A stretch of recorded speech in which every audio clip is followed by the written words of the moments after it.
মামা ইলিশ মাছের দাম কত? 10,000 টাকা মামা। ওই দেখি। ওকে মামা আসি।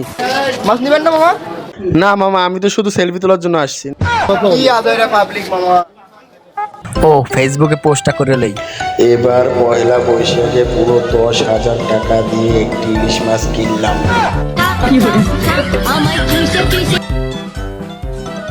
হ্যাঁ বাবু।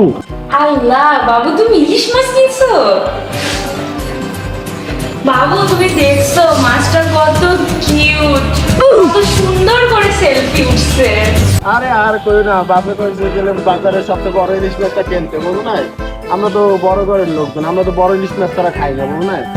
অনেক বড় মাছটা ভাই, বুঝছো অনেক বড়। ফোন রাখো ভাবি, এখন খুব টায়ার্ড আমি, পরে যাই কথা বলবো, ঠিক আছে? আচ্ছা আচ্ছা বেবি, হ্যাঁ দোস্ত বল। হ্যালো মামা, ইলিশ মাছ কিনলা নাকি? হ্যাঁ বন্ধু আর বলিস না, আব্বা কইছে যত টাকা লাগবে বাজারে সবচেয়ে বড় ইলিশ মাছটা আনা লাগবে, তো ইলিশ মাছটা আনলাম। বলবো না অনেক টায়ার্ড, ইলিশ মাছটা অনেক ওজন তো, পরে কথা কো মনে বাসা যায়, ঠিক আছে? ওজন তো আমি খাই, বুঝলো? হ্যালো, হ্যাঁ বাবু তুমি এখন কি করতেছো?